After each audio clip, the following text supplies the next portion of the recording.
Hey, everybody, it's Pastor Bryan Ross from Grace Life Bible Church in Grand Rapids, Michigan, and we're glad that you have joined us this week for our midweek message. Um, as we get rolling here, I want to welcome you to our YouTube channel here at Grace Life Bible. If you haven't already done so, if you consider subscribing and ringing the alarm bell so you can stay current with our ministry here, that would be much appreciated as we continue to build an online audience and try to provide good, rightly divided, relevant content for you week to week. So, again, we want to welcome you here to our YouTube channel. Our featured book for the month of November is my book, Rightly Dividing E.W. Bullinger, Assessing His Life, Ministry, and Impact. And this book is about Bullinger's life and ministry and how Bullinger started out as what I would consider a mid-Acts dispensationalist, and then how over time he drifted and ultimately embraced the Acts 28 dispensational point of view. This book covers that. It also covers some things about the postscript theory, about Romans 16, verses 25 and 26, and how that factored into Bullinger's reassessment of the book of Romans after he embraced the Acts 28 view. So if you're interested in the history of dispensationalism, if you want to know about a very important figure in the history of dispensationalism, you're definitely going to want to pick up a copy of this book from Dispensational Publishing House. It's also available in Kindle, and there will be a link to this in the description underneath this video. And before we get rolling here, I also want to remind you about our Rumble channel. For those of you that are into alt tech sites, we've established this Rumble channel here. We're up 4 subscribers from where we were last week at this time. So I appreciate those of you who have subscribed and joined our ministry here on Rumble. We established this earlier in 2021 as an alt tech site to YouTube, should something happen to our YouTube ministry. So we continue to upload content to this from Sunday morning and midweek. The recent rebroadcasting of the Grace History Project, as of now, there are no plans to put that on Rumble, but we'll have to see how things go. But as of right now, there's not enough time in the day to do everything, and so we're electing not to do that at this time. But check this website out on Rumble. If you're into alt tech sites, please consider subscribing to that. So in this video, what I want to talk about is the 2 streams of Bibles model or paradigm of preservation/transmission. So those of you that know anything about the King James, the pro King James position, you have no doubt seen charts like this, where you have the 2 streams of Bibles. You have a pure stream, and then you have a corrupt stream, and everything is synthesized when it comes to this topic into a corrupt stream, a pure stream, and all the data, all of the relevant documents, and so forth are sifted into this. And so there's a pure stream that comes out of Antioch, according to this view, and then there's a corrupt stream that comes out of Alexandria, Egypt, according to this view. And so there are different manifestations of this. This is one, and here's a popular one that you may have seen on social media and on the internet. The idea of there being a providential line of preservation, the traditional text line, and the Alexandrian text line, and how everything is fitting into either one of these 2 streams. So we're calling it the 2 streams of Bibles, okay? Now, over here, you can't see, I probably have somewhere between 30 and 40 volumes in my personal library at home that are simply devoted to the issues of the King James Bible and defending it over and against modern versions and the critical text. The books vary. Some are pro-traditional text, pro-Textus Receptus. Others are very much King James only. I have a wide variety of different literature in my library here at home on these different subjects. All of them that are pro-King James adopt some type of reasoning along a 2 streams model of transmission or view of preservation, okay?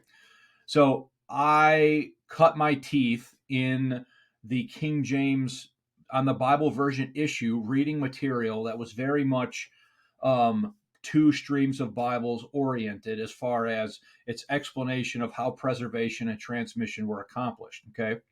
Now, for those of you that don't know, I am involved or engaged in the church in a multi-year study, and that's found in this class right here, From This Generation Forever, a study of God's promise to preserve his word. We're engaged in a multi-year study of inspiration, preservation, canonicity, transmission, and translation. And right now, this past Sunday, I taught lesson 155 on the Hampton Court Conference and the attendees of the Hampton Court Conference. So we've gone very deep into this, and there's a ton of content and material for you to check out here if you're interested in learning more. But one of the things that I covered was an evaluation about whether or not the two streams of Bible's model of preservation / transmission is accurate. Is it true? Does it pass the test of scrutiny, if you will? Okay. Now I'm just going to be upfront. Okay. I don't believe that it does. And I believe I have very good reasons for why I don't believe that it does. However, that does not mean that I am no longer a traditional text or King James advocate. I still am. I am not a critical text or modern version advocate because I view and understand those texts to be substantively different from the traditional text and the King James. In other words, they're altered in their doctrinal substance of what they are communicating. Okay, so one thing that has definitely struck me is that in the pro King James space, there's not a lot of nuance. Okay, you're either all this way or all that way, and if you say something that seems like it's out of the traditional lane, then a lot of people start to question, well, do you really believe the King James Bible? Are you taking up for modern versions? Are you abandoning the traditional text for the modern critical text? And the answer to that is no, I'm not. In fact, what I'm after is trying to enunciate and define a clear, reasonable articulation of a pro King James position and a pro preservation position that is devoid from a lot of the things that have been said that I think are just flat out wrong, that are demonstrably not true, and that I think really have hamper the position. One of those things is this two streams of Bible's model of preservation / transmission. And I've been seeing in social media lately a lot about this, and so I wanted to make a video addressing this briefly and then directing people to where they can do a more thorough and in-depth study and investigation of the stuff that I have looked at as it relates to this topic. So, suffice it to say, I started out fully embracing the two streams of Bible's model of preservation transmission. There are videos, teachings, audios, notes on the GraceLifeBibleChurch.com website where you will see me teaching it that way. However, in the last 3 or 4 years, more research and more data has caused me to question strongly whether or not that two streams of model approach and understanding of preservation / transmission is correct. So what I want to do in this video is I want to show you two examples. We're just going to look at two. We can look at a whole lot more, but we're only going to look at two. I'm going to ask some questions after I've shown you the examples. We're going to have a talk, and then I'm going to direct you to where you can find out more about this. Okay. So one of the places that pro King James believers like to go to establish a textual difference between the traditional ecclesiastical Byzantine text or the majority text. Now, I understand those terms are parsed and can be parsed out. I'm just using them in their most general sense, okay? One of the places that people like to go to establish a textual difference between the Greek text backing the King James Bible and the Greek text backing modern versions is Mark chapter 1, verse 2. So here we have it in the King James. As it is written in the prophets, behold, I send my messenger before thy face, which shall prepare the way before thee. The voice of one crying in the wilderness, prepare ye the way of the Lord and make his path straight. Now you'll notice here that in the King James it says prophets plural. And then Mark proceeds to quote two different prophets. He quotes Malachi and he quotes Isaiah. And so the traditional text, and therefore the King James, which is a translation of the traditional text, the Textus Receptus, says prophets plural because that's what the underlying Greek says. And the underlying Greek says that because there's a citation here from two different prophets, from more than one, specifically Malachi and Isaiah. Now, we like to compare that often to modern versions. And here we have the verse in the NIV. As it is written, Isaiah the prophet, I will send my messenger ahead of you who will prepare your way. And so notice that this is singular. It says Isaiah the prophet. The King James in the traditional text said Isaiah, as is written in the prophets, plural. Here we have Isaiah the prophet, singular. Now, the reason it says that in the NIV is because that's how it reads in the critical text. It reads Isaiah the prophet. It's a singular statement in the critical text, whereas in the traditional text in the King James, it's a plural statement, as it is written in the prophets. So then we have here the citation here from Malachi 3:1, and then we have verse 3, a voice of one calling in the wilderness, prepare ye the way of the Lord, make his path straight. And that's from Isaiah chapter 40, verse 3. Okay. So, but you'll notice that the reading here is singular. But the first part of the citation isn't from Isaiah, it's from Malachi. So this is a common example that people will use to say, well, why would it say Isaiah the prophet if it's a citation from both Malachi and Isaiah? And this is often pointed out as an error in the critical text and therefore in the NIV. Okay. The ESV does basically the same thing, as it is written in Isaiah the prophet. Behold, I send my messenger before your face who will prepare your way. So again, we see singular, Isaiah the prophet, not prophets plural, as it is in the King James and the traditional text. The voice of one crying in the wilderness, prepare ye the way of the Lord, make his path straight. Okay. So now I ask you a question. For those of you that are advocates and defenders of the King James Bible, is there a difference between prophets and Isaiah the prophet? And I am sure that most of you listening to me right now would take the position and would say that this is wrong. When it says Isaiah the prophet and not prophets plural, you are probably going to say that this is wrong. Now, you need to know that there is the pro-critical text modern version crowd does try to salvage this. They acknowledge that their reading, it seems to be off base because it's a citation of both Malachi and Isaiah. And so they will talk about first century quotation practices in Jewish literature for a reason why their reading isn't wrong. Okay. Now, I'm not going to get into all of that. I have right here an appendix, a 10-page appendix, raising and dealing with questions, response to questions raised during the teaching of Lesson 10 regarding Mark 1 and 2. And this is from Sunday, December 6, 2015, where I get into all of that. So I'm going to put a link to this in the description, okay? But here's the thing.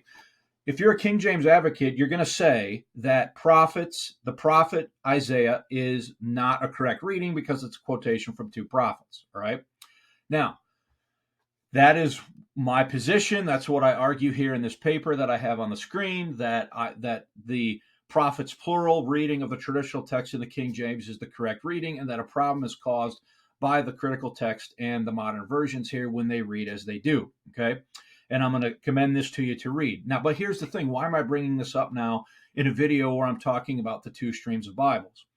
So one of the things that I did when I wanted to look into the two streams of Bibles, I had always just accepted the two streams of Bibles as true without doing any kind of Berean test on that. In other words, I didn't search out whether or not it was so. It was repeated, it was repeated, it was repeated, it was repeated. It was in book after book after book, lesson after lesson after lesson, preaching after preaching, message after message that I had heard. And so I just said, well, I just thought to myself, well, then that means the people that are promoting this, they had to have checked it out. And so I just sort of accepted it in an uncritical way. But then I started looking around, okay? And one of the things I did is I'm getting ahead of myself. I want to go back to this diagram, okay? Now you'll notice something about this diagram in the pure stream. You'll notice they have the Old Latin, the Old Syriac or the Peshitta, and the Old Gothic are in the pure stream. So without fail, almost all of these two streams of Bibles, charts and diagrams that you'll see place the Syriac, the Peshitta, and the Gothic in the pure stream, in the line of the King James Bible and the quote, pure stream according to these charts, okay? So when I wanted to investigate all of this, one of the things I did is I said, okay, well, I'm going to try to can I find anything out about the Gothic? Can I find anything out about the Peshitta? Can I look at any of the readings? And if I can, what kind of conclusions can I come to if I'm able to look at the readings myself? So, lo and behold, there is a website called the Ulfius Project, named after Ulfius, who translated the Gothic Bible. And we can go and we can look at Mark chapter 1, verse 2 in the Gothic Bible. And I can't read Gothic, but I know that that's a proper noun because it's capitalized. And I know because I can look it up in a Gothic English dictionary that this says Isaiah the prophet. This reads and agrees with the ESV and the NIV. Now, but yet it's in the pure stream of Bibles on all of the two streams of Bibles, diagrams, and charts. So I now have a problem because I cannot remain consistent and say that the Gothic Bible is in the pure stream when the Gothic Bible contains a reading that most King James Bible believers view as a corruption or a mistake or an error. So how can I place the Gothic Bible solely in the pure stream of transmission if it has a reading that I would not accept from an NIV, an ESV, or the critical text? Do you see the problem? There's a problem here. So this is the first thing that I looked at as I was considering this. So here it is. You can see, in fact, the Ulfius Project website shows you the Gothic, it shows you the Greek, and it shows you the English of the King James. And you can see that there's a clear contradiction between what the King James English has and what the Gothic had. Now, where did the Gothic reading come from? Well, it had to be a translation out of a text that had Isaiah the prophet and not prophets plural. So if I'm going to reject the NIV and the ESV on the basis of it saying Isaiah the prophet, but then I see that in the Gothic Bible it says the same thing, but yet on my diagrams of the pure stream I have the Gothic Bible, why would I accept an unpure reading in the pure stream of transmission when I would not accept it from an NIV or an ESV? Do you see the problem here? Okay. There is a definite glaring problem. Now, the thing is, so let's look at this. So when I first did is I got a copy of this book right here. It's a big, thick book. This is the Gospels, Gothic, Anglo-Saxon, Wycliffe, and Tyndale versions arranged in parallel columns with preface and notes by Joseph Boswell. And the first passage that I checked is the one in Mark 1:2 to see if it read Isaiah the prophet, as in the critical text in modern versions, or prophets, as in the Textus Receptus and the King James. And based upon what I had been led to believe by reading King James only literature, what I found, it troubled me. I'm just being honest.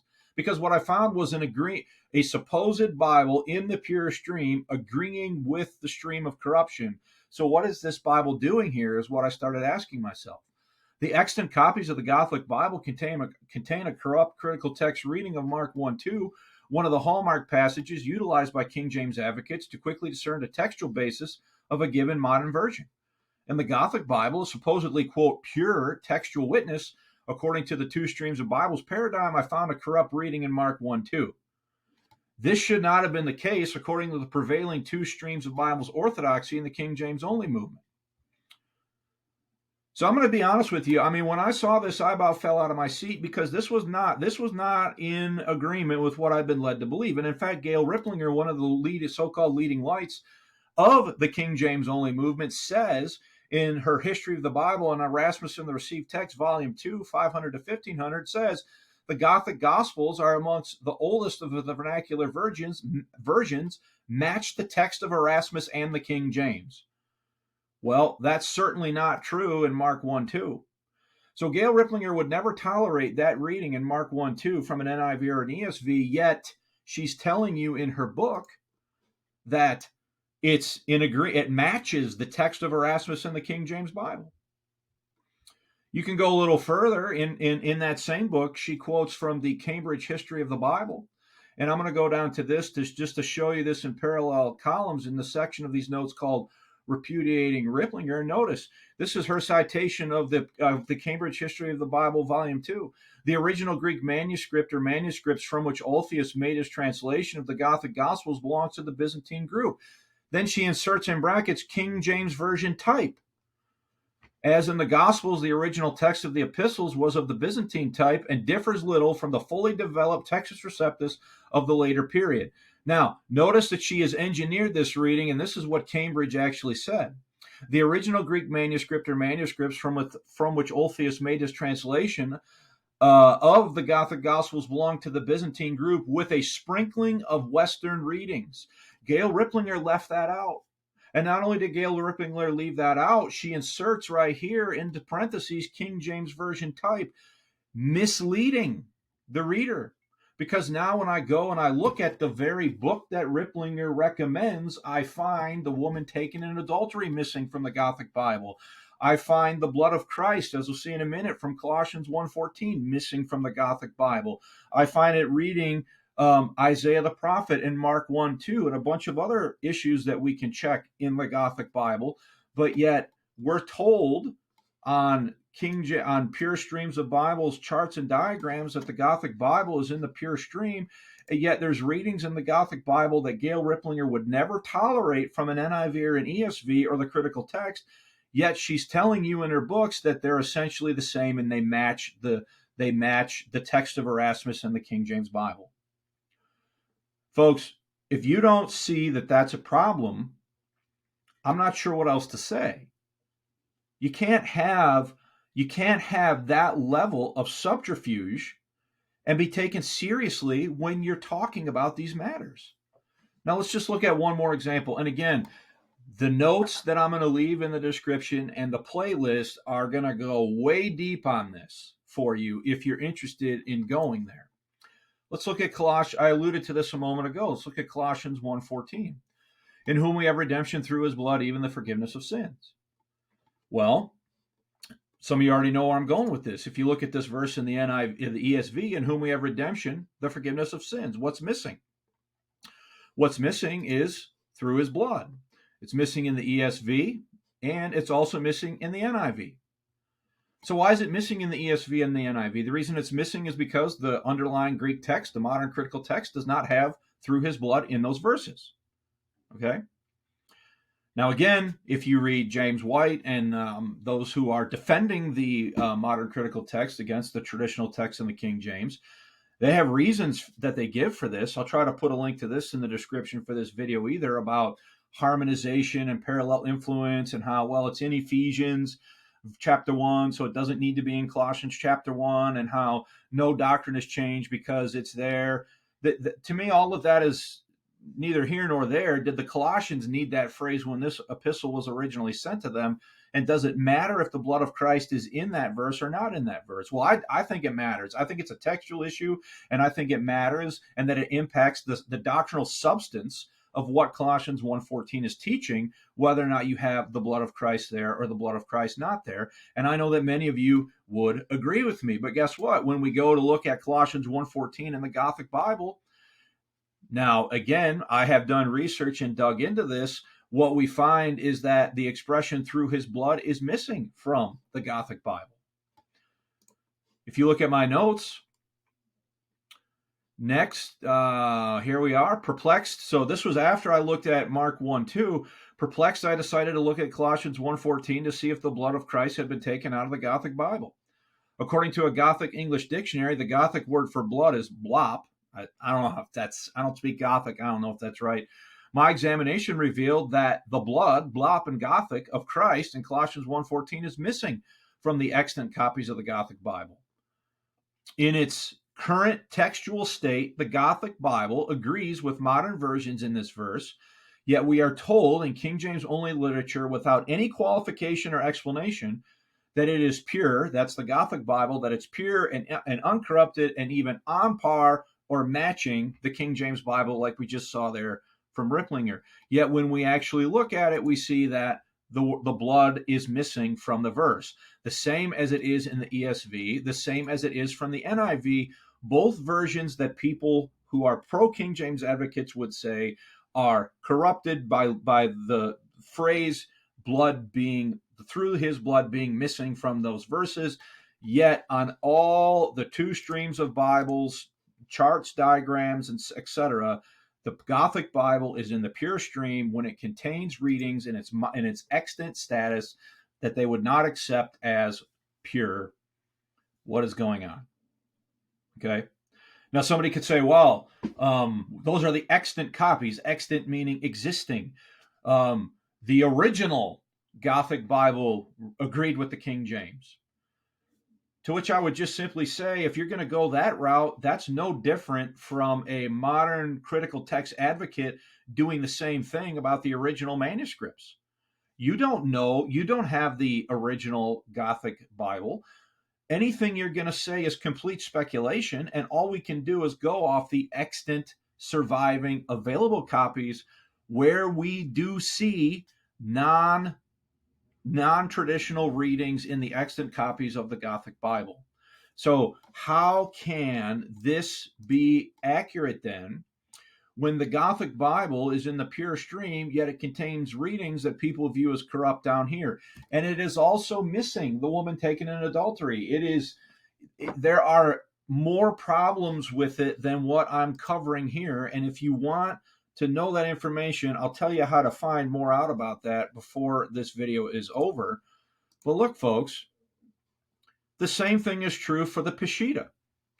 So we can look at the Peshitta, and here it is. It's in the pure stream. The Old Syriac is a reference to the Peshitta, and we can look at these verses and the extant witnesses to the Peshitta. And we can see Mark 1:2. The Eldridge version says Isaiah the prophet. The Murdoch version, Isaiah the prophet. The Lanzima, Isaiah the prophet. The King James says prophets.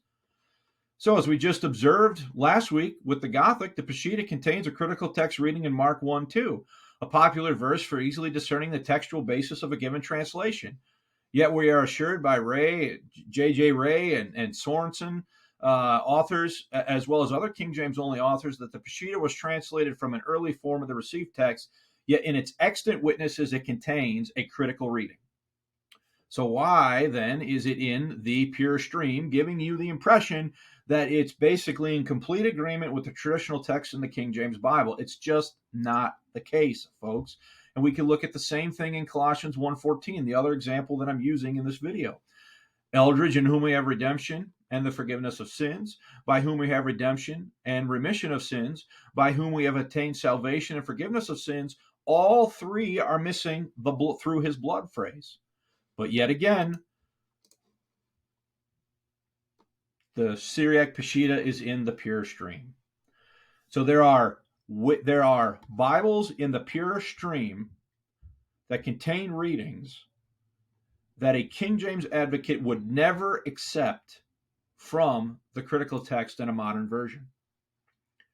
So I say to myself, how can the two streams of Bible's model be true? You cannot say, well, the original Peshitta, the original Gothic, they agreed with the King James, because you don't know. You are speculating in the same manner and in the same way that a modern critical text advocate does when they talk about the original autographs, which no one has seen a day in their life.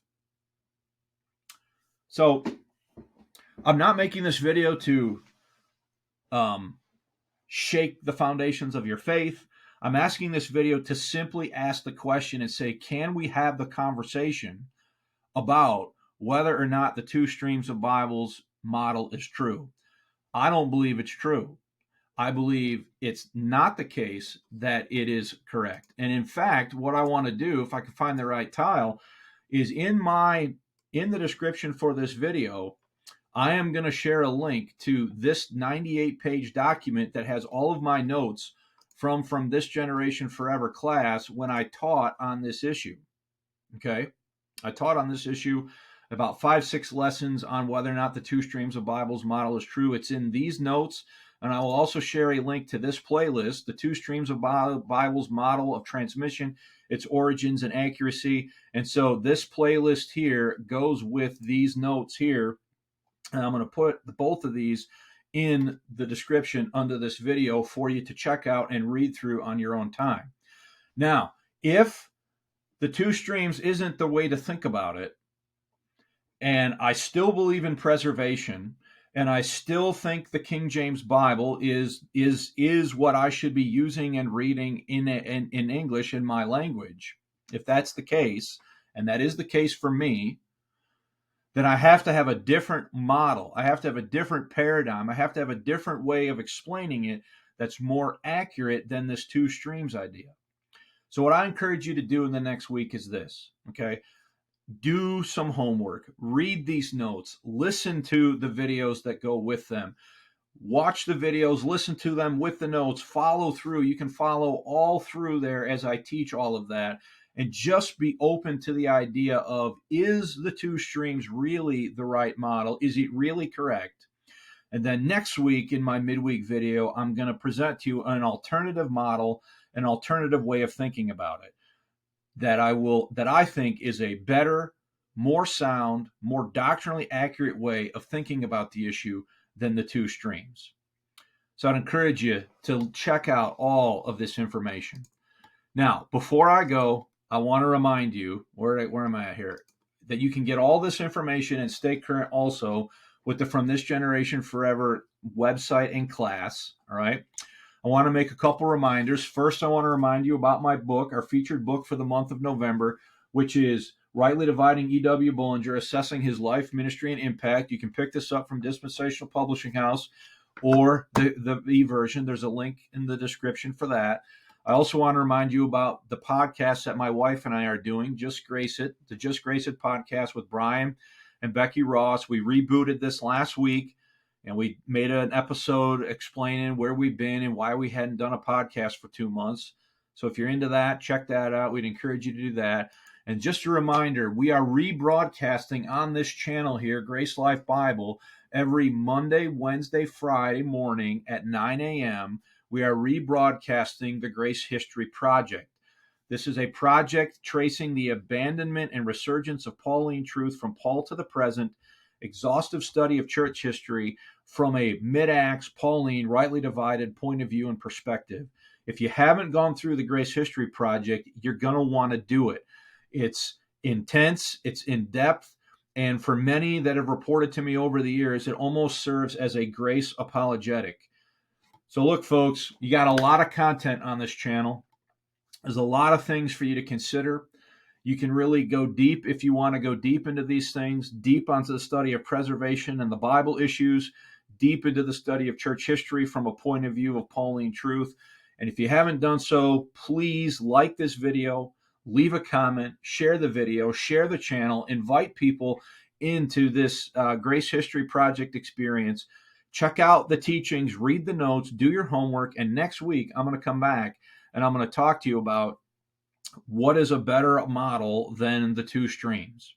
If the two streams isn't the way to think about it, and I don't think that it is, and I document it and talk in length and detail about it, again, in these notes that go with this playlist, please check that out. And before you leave, let me just tell you, if you've never trusted Jesus Christ, if you have never relied exclusively on his death, burial, and resurrection as the only total complete payment for your sin, you need to do that today before it's everlasting too late. You need to acknowledge your sin before an almighty God. Acknowledge that you can't save yourself, that your own work, that your own performance is going to leave you short of the glory of God and already has left you short of the glory of God. Reach out in faith to a Redeemer who died for you, who paid the price, and who rose again, the victor over sin and death. If you believe and trust that today, you'll receive eternal life as a free gift. You'll be taken out from under the power of darkness and translated into the kingdom of his dear Son, and you will be made a joint heir with Jesus Christ. Trust Jesus Christ today before it's everlasting too late. Thanks for your time. Thanks for your attention. Put your thinking caps on and do your homework. See you next time.